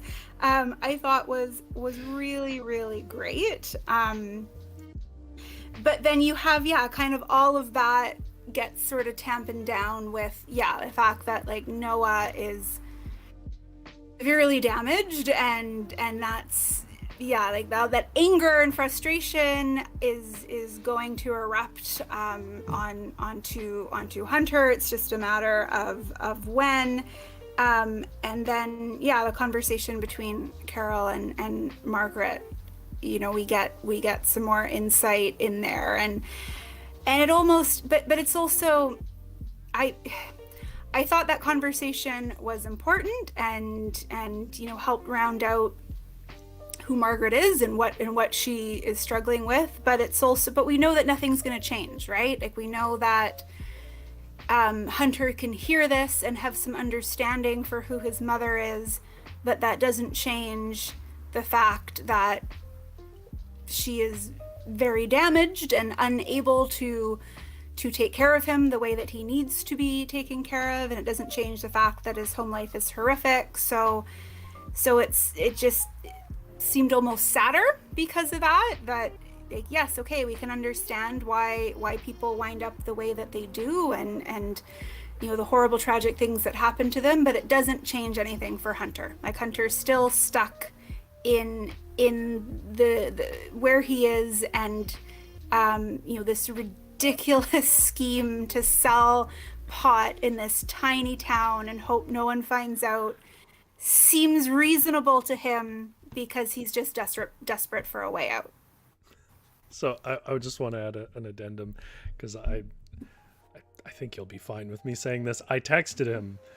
I said, "Did your brother really rat you out?" Because I knew your brother was kind of a dick, but like, is that because this is fictional, but a lot of it is based on real stuff. He said everyone in his family eventually ratted him out about something, and I was like, that's terrible. But he said no, the way he got found out, because it didn't go this way, but he there was a sequence where he found some pot at one point. As a kid, he gave everyone his phone number,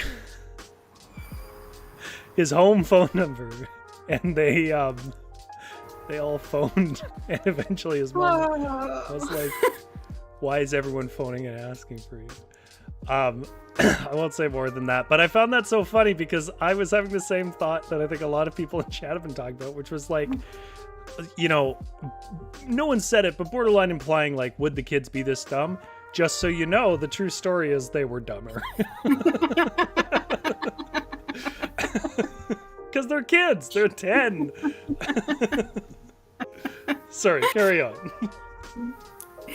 Yeah, no, I think this was, I really enjoyed this chapter. Like we have this almost like just high comedy nonsense, like with Donovan and Troy, but that all gets, and this sort of caper that they're all embarking on, and it's so ridiculous, but just fun to read. But then it gets grounded in the fact that, oh well, like the worst person who could possibly find out now knows about it, and we know that it's just going to end horrifically. Yeah, and I think GS makes a good point there. Noah's the worst monster. I found him the scariest. Yeah, because Noah's broken. But Noah also has this, like, Noah can be monstrous himself, but he also is in this position where his mother is still his monster, and the way that he has decided to deal with that is to redirect her anger on his younger brother as like a survival mechanism, which is obviously crappy, but I don't know how much you expect from broken people anyways. But yeah, I agree. Like, his brother was probably the most aggravating. Like, if I had to pick a villain of the piece, it's his brother more, frankly, than Troy. Like, Troy, at least I can understand better. I had the hardest time understanding and empathizing with Noah. Sorry, I didn't want to cut off. Do you have any other discussion points? Okay. So I thought it was clever to use this, even though it felt a little convenient and whatever, to use a sweat lodge as a moment of empathy, because as I understand it, it is somewhat intended for those kind of applications of trying to help you find insight on yourself and others around you.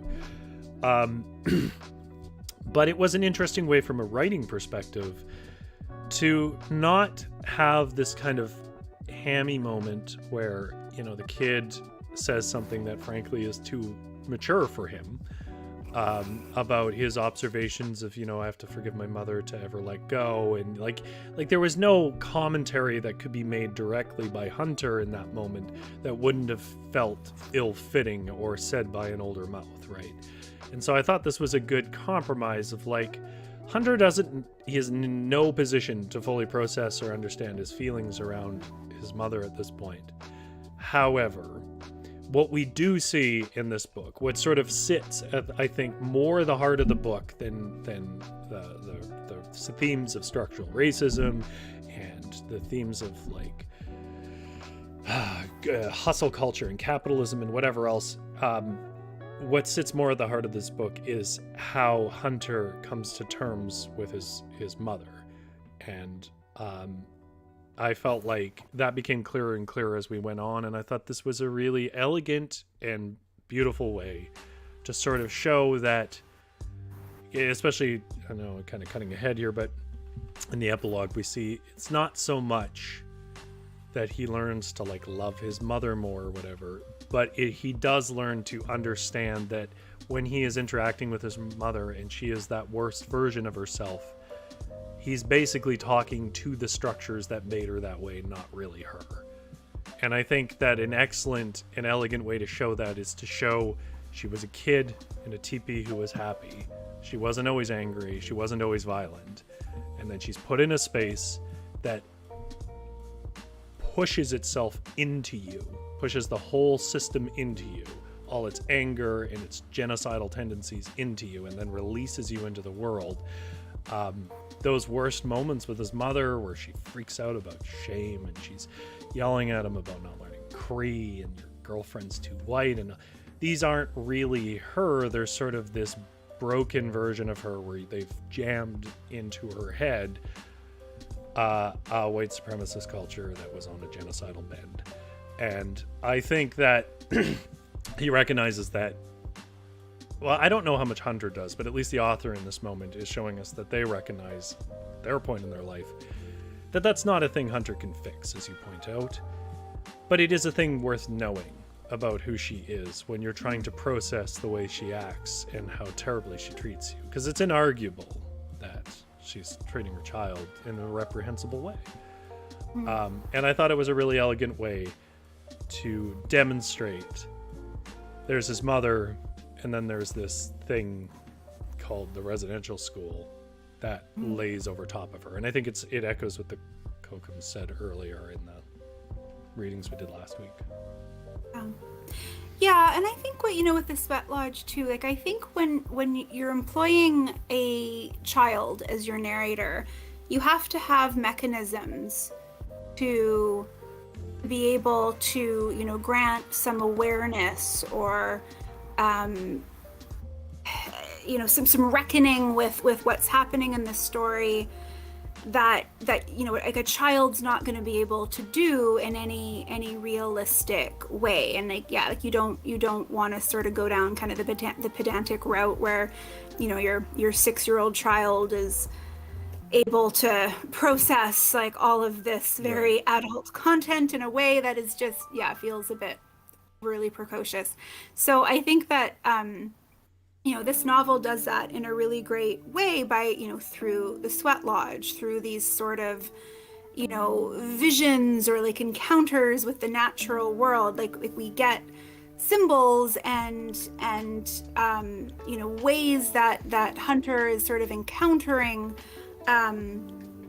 truths about himself and about the other people in his life, but it's a way that feels organic and makes sense in a world that we're seeing through the eyes of a child. So I think that for the Sweat Lodge, like that I thought made sense. And then sort of coupled with the scene we have of Margaret and Carol talking about their hellish experiences, it's sort of that comes across very clearly without it feeling like we're being kind of hit over the head by it, or without it being like too clunky. It just, I think it's woven in quite well. And it also adds a context that I think we all kind of understood, but it does it at least in the text, which is when she's going drinking, she's not exactly partying. Like we saw a few parties, but when she's going to her friends' houses, this is what she's doing. She is basically doing the best version of therapy she can understand, because she has no access to therapy. I mean, how do you get past PTSD without that? And medications and things like that, right? I don't want to ignore chat though. GS says, Pete in a distorted way was like a protective uncle. Yeah, it is interesting too. Even Donovan starts to adopt that role. And I think GS adds to that later, saying a great sense of community. And I think there's a demonstration there that, like, all elements still understand the situation they're all in and help each other. And I think that's well portrayed. And then EBJ also adds, within his capacity to be in that role. And there's that ominous mention of burning the duffel bag, which I guess I shouldn't be surprised that a pothead forgot to do. Dude, I spaced on it. Did Noah show any tenderly brotherly moments? No. I think to some extent that's to show, like, where at that point he's lost, I think, is kind of the point. Like, after living with this woman for years, if he's the oldest, which I get the impression he is, he dealt with her alone a lot of the time too. Just kind of broken and lost beyond repair. And GS says, and Joe described Hunter's weird feeling well when he heard Carol and his mom talking. He doesn't fully understand, but he's starting to get it. Yeah, and I think what's important here is, again, like, the theme here is healing, not so much that he has some responsibility to his mother, right? Like, I think the book does a good job of threading that needle. Because it is easy to make it a book where it feels like, well, I'll have to be more patient with her or whatever else. But it's not saying that exactly. Mm-hmm. It is saying that you need to understand that's not all her, and not all of it's under her control. And if you never talk to her again, that is fair. But also, it's going to help you to heal, to understand why a mother was that way. Yeah, I think it's the difference. We talked about this last week, but I think it's that difference between forgiveness and forgetting, right? That, forgiveness doesn't mean that what happened is swept aside and forgotten, and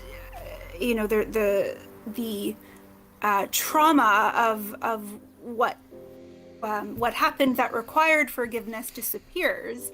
It's that you are allowing yourself to have some understanding about who the person is that committed these horrible things and why they did that, and coming at it from a position of understanding. And that, I think that's sort of what we're seeing with Hunter, where it's not so clear cut that, my mom's a monster and she's evil and I hate her.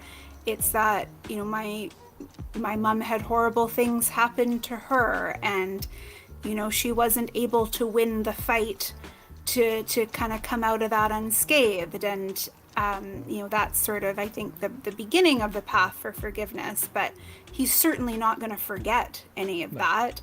I think that's, made very clear in who he is, depicted on the page, his survival instincts, all of that. Like, you don't forget and then get to be a survivor. Yeah. And I think it does a good job of balancing that. Like, I'm not an apologist for child abusers, but there are shades of gray here as to exactly where that abuse is coming from. Okay, well, let's go into chapter 11, because there's plenty of things here that we can still connect back. So chapter 11 is the climax of the action here, but it opens in a relatively peaceful and soft way, which is Hunter is making bannock, and his mom comes in and eats it and compliments him on it. Troy finally gets Donovan to give him weed. And he, I think most of us could see this coming, is pissed to find that his, again, in modern terms, $7,000 of cash is gone, and thinks they're withholding it. And so he, being the idiot that he is, pulls his gun on three people that he must know were armed. And of course they pull their guns and he leaves. But he goes to Pete, And there, while he's sitting there with Pete, who's like, I don't know, I can look around, whatever else, he finds the bag that Pete forgot, and immediately shoots Pete in the leg, which I want to tell you right now, real good odds that you would bleed out if that happened. The paramedic or the medic in me was like, there's really no place you can shoot a person where they're not going to die without active treatment pretty quick. Anyways, the shoots Pete in the leg, which gets Pete to finally point out Hunter's number. Troy phones Hunter, says, where's my effing money? Hunter freaks out, runs to the Kokums. Kokums contact Donovan and are like, what the hell were you doing? Getting him into dealing with clearly stolen weed. And he second, another lovely person. Anyways, spam. One moment. Then Pete meets Maud and sorry, not Pete. Troy meets Maud, Donna, who are Kokums, and Hunter out in the middle of nowhere. Donovan, who comes to the house, just runs past and tries to care for Pete. We actually never really find out exactly what happens to Pete. He gets shot twice. Which doesn't seem good, but I don't know. Maybe Pete makes it. And then they come up with this plan that's sort of briefly described, which seems to involve Crow showing up and shooting wide, I guess as a threat to Troy. So they meet up, and Troy, in a bad mood, trains his gun on Hunter. Crow fires his warning shot, and Troy loses his balance looking at it and falls off a cliff and is presumed to have died doing so. And then they basically clean up his car and report it from a payphone. And at that point, he comes home, and this is when the comeuppance for selling weed to Noah's girlfriend comes. Margaret beats him with a cord. And then he's his first day of school, and he goes to school, and he's falling asleep because he can't sleep. He actually gets up early at one point and just goes and sleeps on a bench. And then the teacher tells him to just go home because he slept through the entire morning. When he finally wakes up in the evening, it's because his mom is telling him to come up and eat dinner, but he refuses, which is the first time we've ever seen her do anything domestic. And then he comes up later to get water because his mouth is dry and discovers his mom is up in the dark. She tells him to eat again, and he still refuses. And then she says a kind thing, which is one of the only kind things she says, and he says, "Good night, Mom." And that is technically the end of the book. There's still the epilogue left, which I will just summarize now so we can discuss it all together. Because who the hell reads up to chapter 11 and not the page and a half epilogue? I'm sorry if this is a spoiler for your weird reading habits. He finally gets his letter from Deb, which is sort of about the struggles of trying to get a life together under her conditions. We get this hint of the boys still have the seeds and want to go and plant weed because there's money in it. We get the admission that Hunter has basically disowned his family. And then the book ends on him starting a letter about his crazy summer back to Deb. So, starting with chapter 11 in the epilogue and then sort of bleeding into a final discussion of the book in the 20 minutes we have here. How did you feel about this last chapter and its whole scenario? There's a lot going on, and this was definitely not how I thought everything was going to play out, like a couple chapters before. I kind of figured that Troy was not going to be long for the world. I think there's quite a bit set up in the preceding chapters, and like with his arc that of him as an outsider. and of him because like the choices that he's made have put him in this precarious situation where not going to be missed, and hasn't really done anything to pull himself out of this cycle of drugs and criminal dealings and all of that. So I think that that ending makes sense. And I think sort of having that kind of casual violence, like him towards Pete, and then him dying, and then we go right into Hunter being just savagely beaten by his mother. I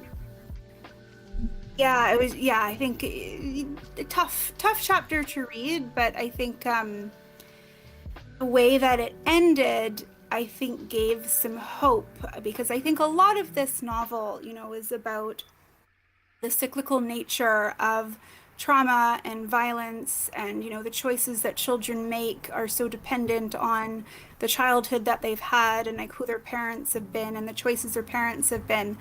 But sort of ends with the fact that Deb got out.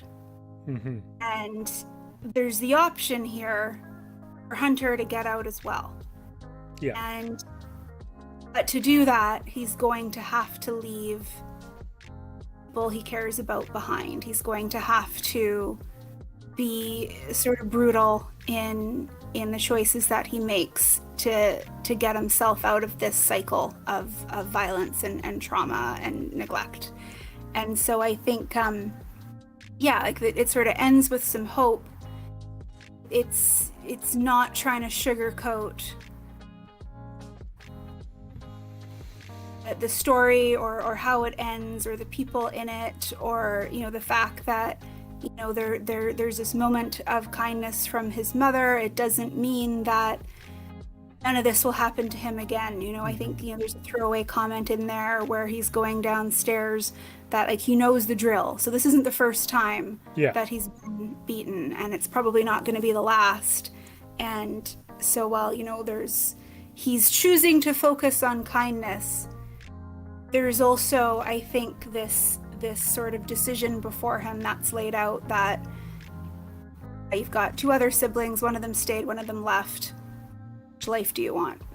Yeah, and I think that it is ultimately, I think of the book as a lot of things, but I think it pretty inarguably is meant to be a sort of hopeful and also relatable thing for other people that are currently in this situation, specifically Native kids who are feeling as hopeless as Hunter does, that there is a way out.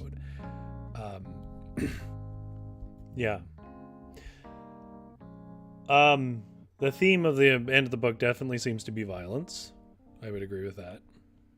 And something that Joe had said at the book release that stood out for me, and mostly in this chapter, was the interviewer had asked Joe what he wanted people to take away from the book, and he said, I think it was more in the context of younger people, and he said to stay away from drugs.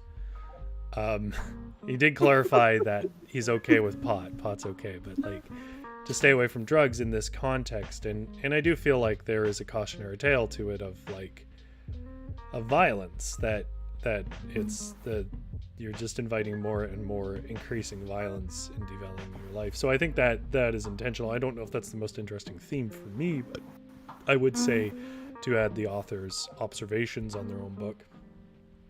There is definitely an attempt here to show that not a lot of good was gained. I already mentioned I have the hardest time with Noah being a snitch. It's weird. Of all the things, like, I guess I can kind of understand a damaged person beating someone, but like to go out of your way to get your brother beat by the person you fear just seems so specifically malicious to me.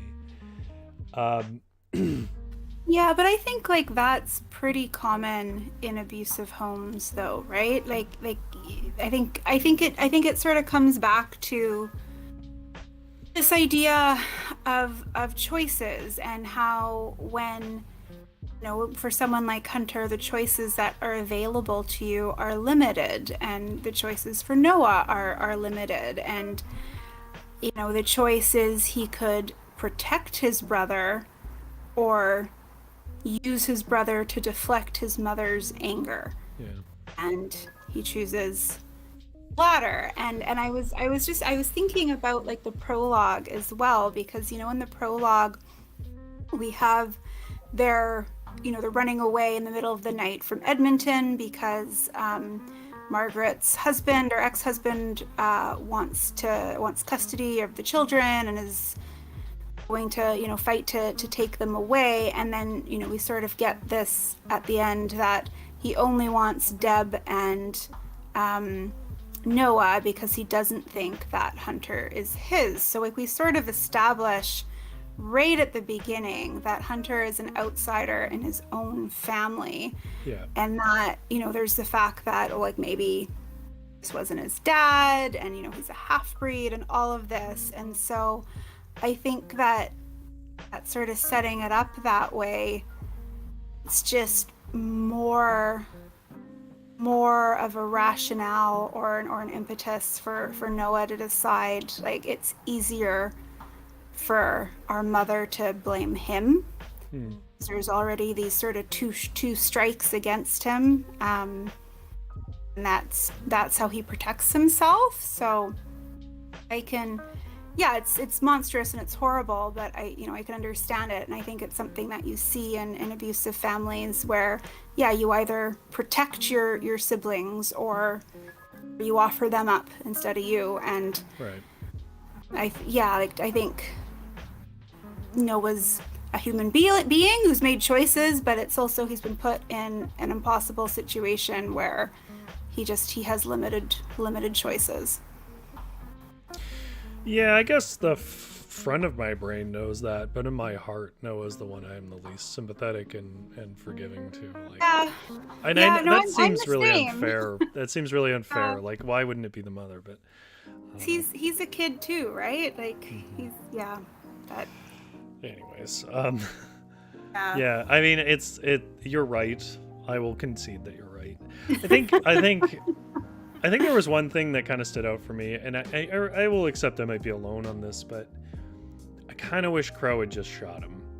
I kind of wish it wasn't this situation where he shot wide and then he stumbled off. And I get why. I get it's to not deal with the implications of like they killed a man and got away with it. Yeah.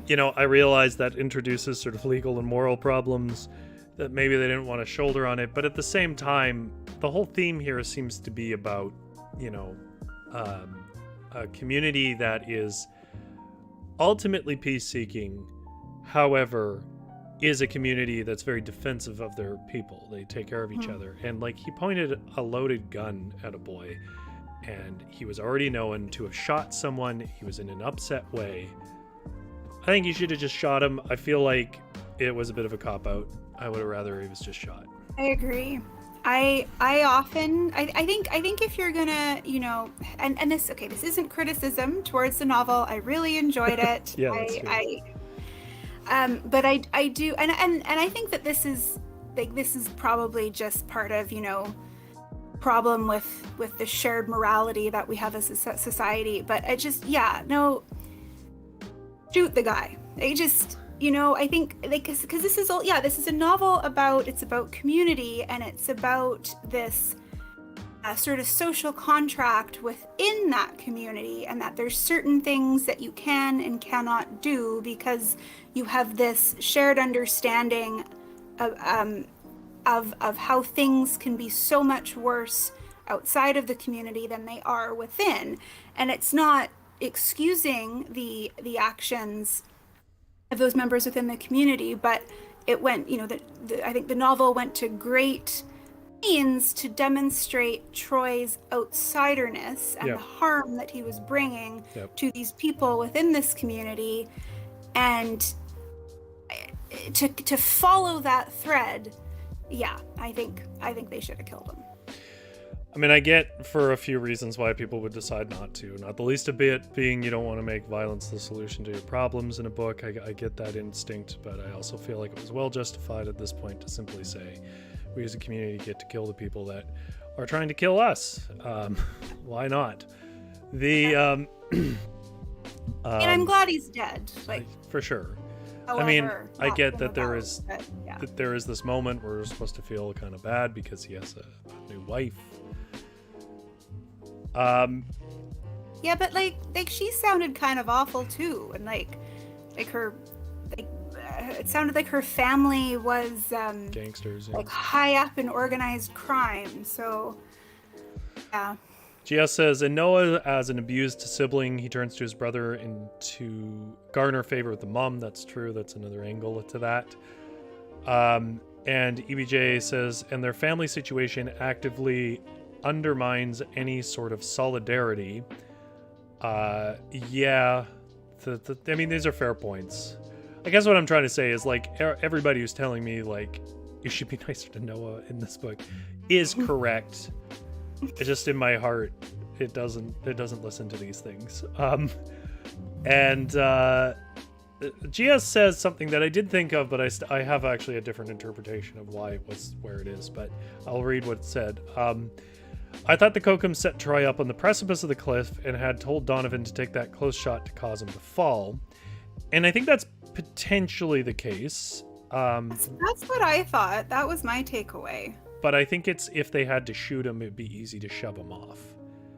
Oh yeah. Well, I thought it was another shout out to his stupid shoes, though, right? Because they knew maybe that's. They knew, like, if he was startled and if he stumbled, like, his shoes would be useless, so he would fall.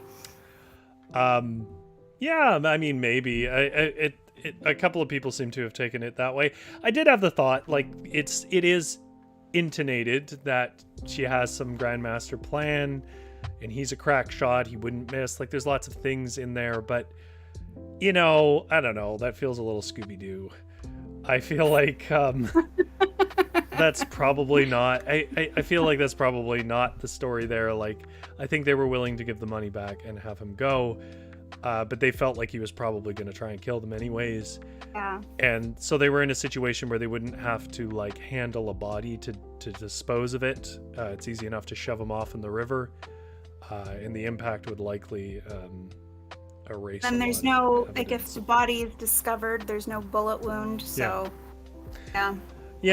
I don't know. But more to the point. The point wasn't so much that for, like, specific material reasons they should have shot him. I think on a symbolic and thematic level, Troy should have been shot. I think that would have been a sort of commitment to some of the themes of the book. But the maybe I'm not understanding every point, but I do feel like it should have been. But other than that, I felt like once we got past that situation, every sentence was, like, woven with an essay's worth of meaning. And from every word that his mother says to him, and every word he says, and every word he says to his friends, and, like, everything at that point, it's all very quietly put across, but is all full of a ton of symbolism. Most of which we've already discussed. I'm not opening it up to a whole bunch of discussion about it, but I just wanted to comment on that. Overall, how did you feel about the book, Avalon? What are your takeaways overall? And this goes for Chad as well. Yeah, I really enjoyed this novel. I thought that it managed to do a number of different things and do them well. It was simultaneously this, really lovely coming of age story, while also passing some quite pointed and thoughtful commentary on the legacy of colonialism and racism in Canada and the effects of those institutional policies, with residential schools and the separating of Indigenous children from their families, and the harm and irreparable damage that has done to communities. But it was able to do that in a way that didn't feel harrowing or clunky, or where you're sort of reading something and it's just so dismal and full that sort of kind of takes up all the space. Like, that was still this really interesting, compelling story is still being told. There was great elements of humor. I thought all the characters were really well realized and served a purpose in the story. You had this sort of fun, ridiculous caper, but then also, this sort of tragic family saga as well. So I think, and this is all, like, the book's not very long, right? Like, it's 45,000 words. Yeah, so it's like 230 pages, which is pretty short, but it manages to do a great deal. And in the epilogue, I really sort of love this kind of idea that, like, oh, we saved the seeds, like, we still have this piece. Because when you think about too, like, how Hunter is referred to as a seedling throughout, and so, like, there's just this idea of renewal and growth and opportunity that even though we've been through some pretty harrowing stuff, the choices are still open for Hunter. His story can continue, perhaps in a better way than it has so far.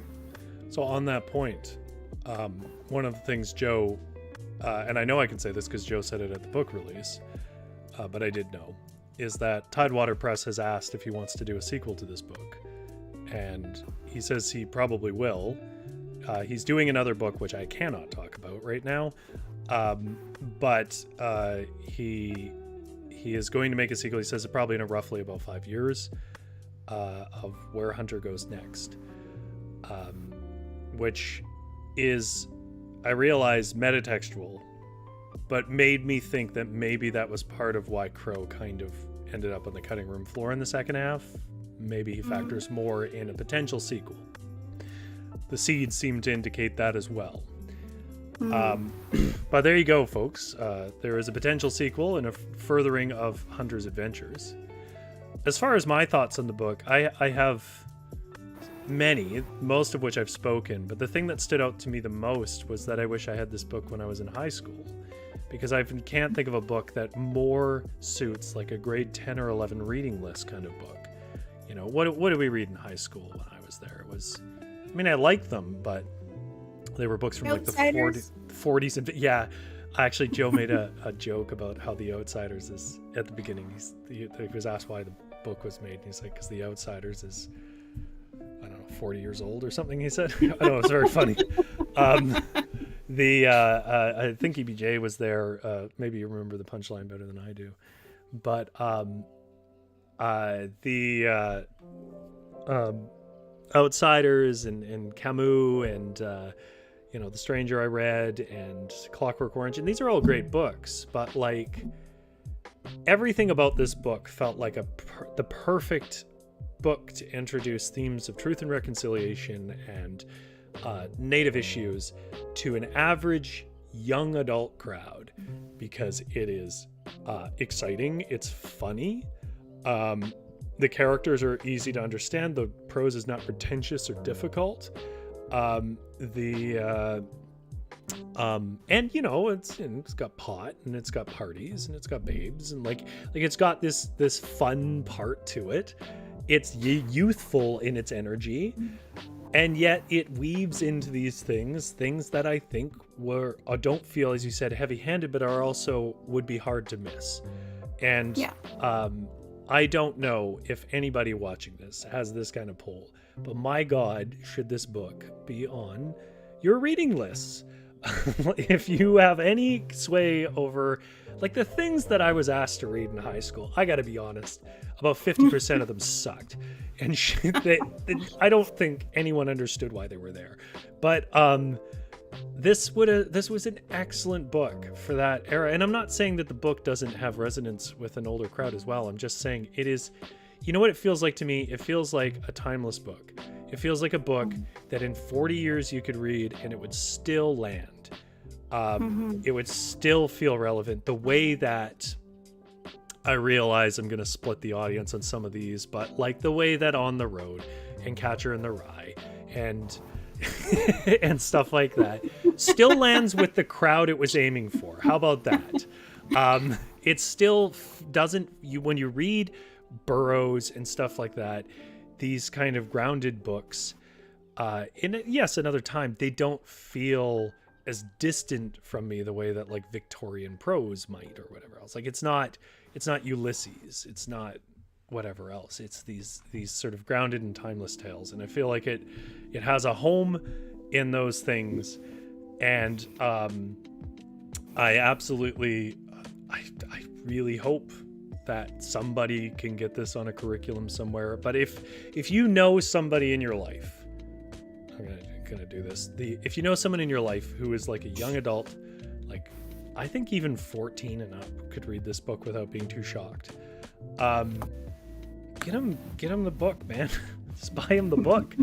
I mean, it might be tough to get them to read it. I don't know. You can give them the link to this if they want to listen to people chat for 2 hours, if that makes it easier. But definitely give it to that kind of age group, because I feel like I couldn't think of a better way to step into, from an empathetic perspective, to step into a viewpoint that is underrepresented and easily misunderstood. Let's see what other people said, and then we'll wrap up, because obviously I'm going a little long here. GS says, incredible story. I think it bridged white people and indigenous people in a way that spoke to both groups. I think so too. It had jokes in there that I recognize to be indigenous jokes that I think white people would miss, and I highlighted one a little while back. And then it had jokes in there that we all enjoy, and wasn't above making a little bit of fun of itself. EBJ says, I enjoyed reading it. Great characters, good pacing, really good pacing. I envy the pacing on this book. I've never written anything that has this good pacing. And some important issues without feeling preachy. I did miss Crow, though. Yeah, I agree. The fact that he was set up very well, and then he just kind of disappeared. The fact that he knew about the money and that the Kokums told him to take care of Hunter feels like it wasn't resolved later on. Yeah, it really does. I don't know. Like I said, I'm hoping that that's a sequel fodder. GSO says, I was going to say I want more Hunter, so I'm glad to hear it. 5 years will be perfect timing for the sequel to this movie. Yes, Joe, this should be a movie.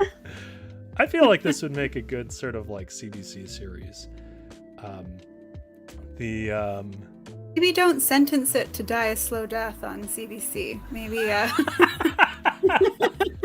Man, I watched CBC as a kid. I'm hearing what I'm saying, and I'm thinking about me as a person. I am not most people. That you're right. Yeah. I think it would make a fantastic miniseries, and I think there's sections of the book that really would lend themselves so well to the screen. Like there's just some montages like teed up, ready to go. I think it's the fact that it has such good relationships, and that's kind of what works on screen.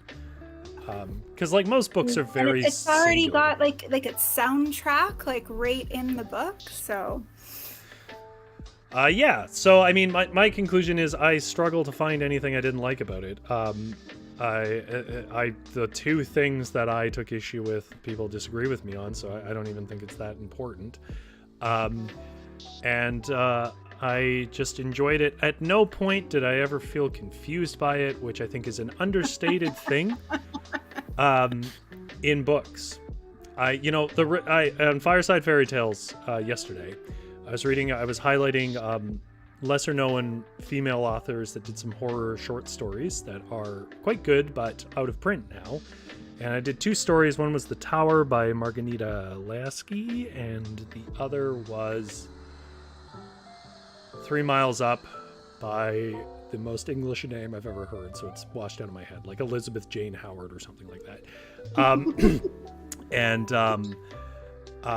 they're both excellent. But one thing I noticed about 3 Miles Up is there were a few times where I was like, I'm not too sure what's happening in this scene on a simple structural level, like who's talking or whatever else. It's enough you can get past it because horror stories are very atmospheric, but it did make me think, because I was reading Joe's story that day as well, how much that never happened to me with Joe's story. At no point where it's like, oh, who's this? Did they introduce this? Oh, I missed it. Like, that never happened. And I'm an idiot. So, like, the fact that I can read it is a testament to its accomplished way of telling its story. So tomorrow, if you guys have not really watched the channel before, tomorrow we do the Varietal Show at 6:30, and what I think I'm probably going to do is I'm going to use my story cubes. I know 3 times in a month, but story cubes are little symbols on cubes. You can see here. And you roll them. What we do on the channel, there's a game with it, but what we do is we roll a certain amount, and then I show them to the audience, you guys, and chat gives me some sort of premise for a story, and we're going to theme it around horror stories.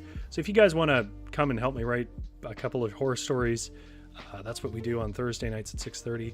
Also, if you guys enjoyed this, and you were able, there is actually a little dono link down in the description. It technically goes to me, but if you put it in the notes, I will know it was coming to me and Avalon. I'll split it with her.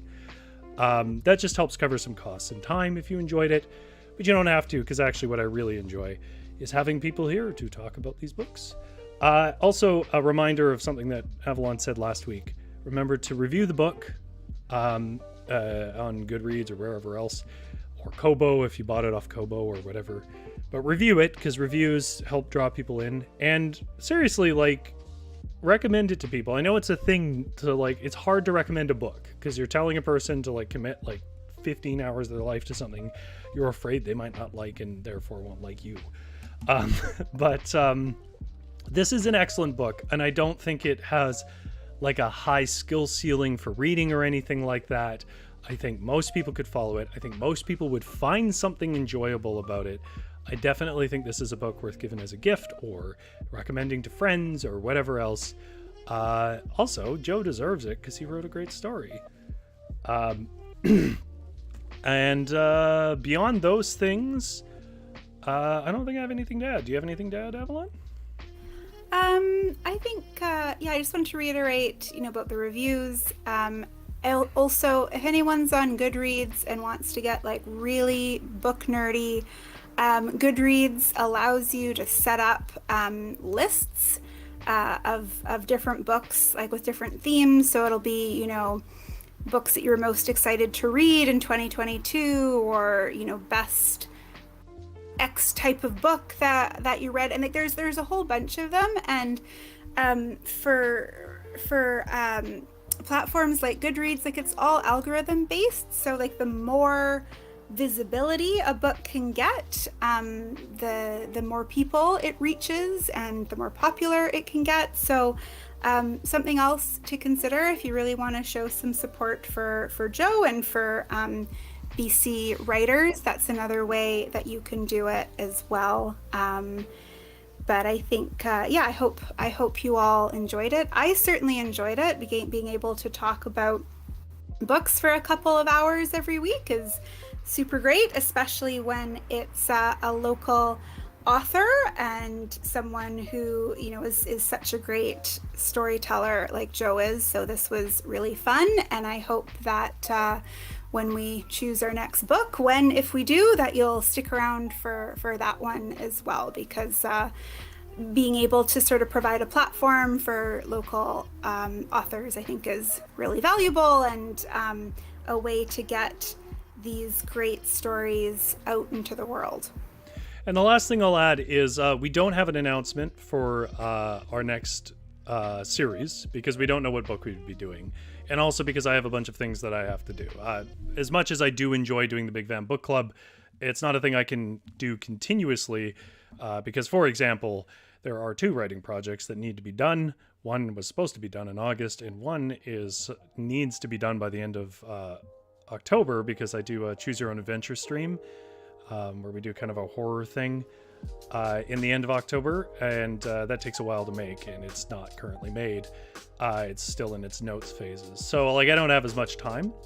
But it's not that it's going away. So if you are a person who is interested in continuing to do Big Van Book Club stuff, seeing what we read next and whatever, because we do actually have plans to read further stuff, just not right away, make sure you subscribe, because you will, I mean, you can see what the icon looks like, and if you subscribe, it'll give you a little notification when a new series is starting. I'll do a little video that'll announce it. It'll tell you what we're reading up to in the first week and all that.